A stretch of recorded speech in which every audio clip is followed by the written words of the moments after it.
Ang mga dating adik nagbalik loob sa pagiging adik. Ang mga pusher, ang mga user, durog na ang Pilipinas. Marami na naman durugistang Pilipino. Marami na naman nakawan dahil naghahanap ng pantustos sa bisyo nila. Laganap na ulit ang krimen dahil laganap na ulit ang droga. Hi, happy days are here again. Ang pinaghirapan linisin ni Presidente Duterte, linamon at linaklak na ng mga buwaya. Buwayang walang kabusugan. Matapos ni Presidente Duterte dalhin sa hustisya ang mga kriminal, matapos niyang dalhin sa rehab ang mga adik na gustong magbago, ayun, siya naman pala ang dadalhin sa The Hague. Sponsoring here with Senate Resolution 139 entitled Resolution Concurring in the Ratification of the Letter of Agreement on Narcotics Control and Law Enforcement between the Government of the Republic of the Philippines and the Government of the United States of America. Mr. President, the Philippines has fought long and hard a flailing war against illegal drugs, drug trafficking, substance abuse. The full gamut of crimes related to drugs continue to destroy lives, break Filipino families, and weaken our communities. Unfortunately, our struggle against illegal drugs appears to have weakened in the last few years in intensity and in focus. The truth is, we are backsliding in effort and result, and today, a total of 5,859 barangays remain classified as drug-affected, and 1.479 million Filipinos continue to use illegal drugs. Since January 2024, a total of 52.12 billion worth of illegal drugs were confiscated, showing that the flow of illicit substances remains alarmingly persistent. Ang mga dating adik nagbalik loob sa pagiging adik. Yung mga dating takot, ang lalakas na ng loob. Ang mga pusher, di na nagpo-push back. Ang mga user, himbis gamutin, binigyan ng alibay. Durog na ang Pilipinas. Marami na naman durugistang Pilipino. Marami na naman nakawan dahil naghahanap ng pantustos sa bisyo nila. Laganap na ulit ang krimen dahil laganap na ulit ang droga. Hi, happy days are here again. Ang pinaghirapan linisin ni Presidente Duterte, linamon at linaklak na ng mga buwaya.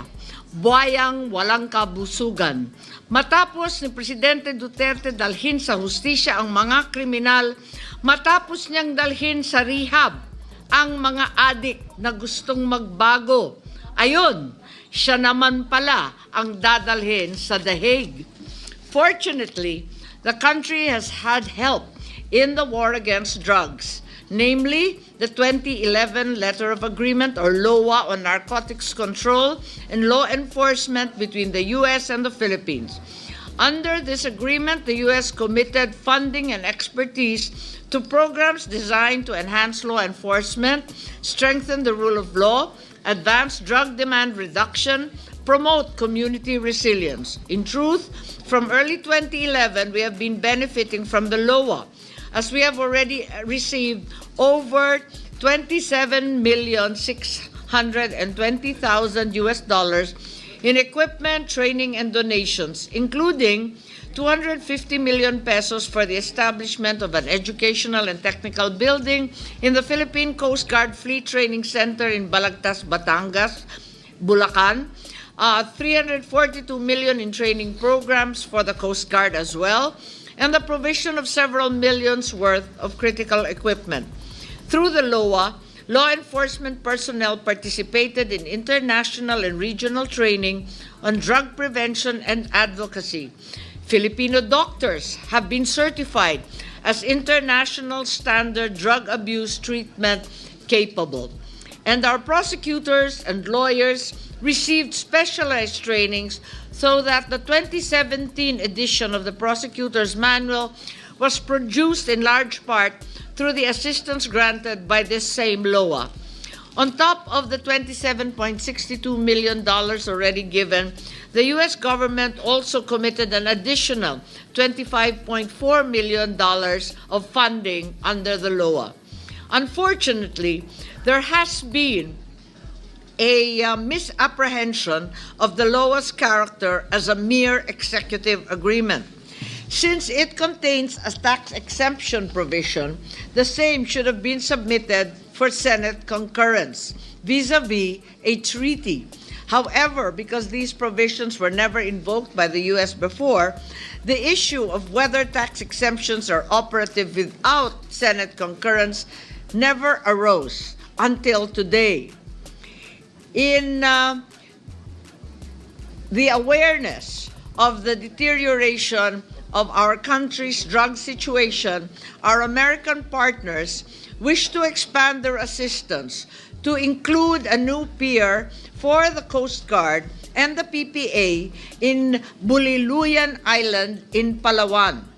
This project is likely to incur significant expenditures and concomitant tax obligations on the U.S. government, hence obliging them to invoke the tax exemption under the LOA for the very first time. Both the BIR and the Create More R8 12066 require that international agreements granting tax exemptions must be concurred in by the Senate. So, Mr. President and esteemed colleagues, after 14 years of reaping the benefits of this agreement, it is time that the Philippines formally honors the tax exemption provisions which both parties agreed upon in 2011 by ratifying the document now properly as a treaty. By our concurrence, the Senate will guarantee our drug enforcement and justice departments access to funding, resources, experience, and the invaluable assistance of the U.S. in this global war against illegal drugs and organized crime. Just as important, our ratification of this law will send a strong signal to the international community that the Philippines honors all its obligations under each of the agreements it signs. Oo, kailangan natin lahat ng tulong na pwede nating makuha. Pero kung ang sarili mismo nating bansa ay lango at lulong sa nakaka-addict na katiwalian, paano tayo gagaling? Gayong mas gusto pa ng ilang mga politiko na wala sa wisyo ang taong bayan para mapagpatuloy nila ang kaadikan sa kapangyarihan. Dalawa lang ang kapalaran ng mga mata sa lipunan: mamuti sa gutom o mamula sa droga. Dahil dito, hinihiling ko ngayon ang inyong pahintulot at sang-ayon sa ratifikasyon ng LOA or Letter of Agreement on Narcotics Control and Law Enforcement hinggil sa pamahalaan ng Republika ng Pilipinas at ng Estados Unidos ng Amerika. Maraming salamat, Ginoong Pangulo at mga mahal kong kasamahan.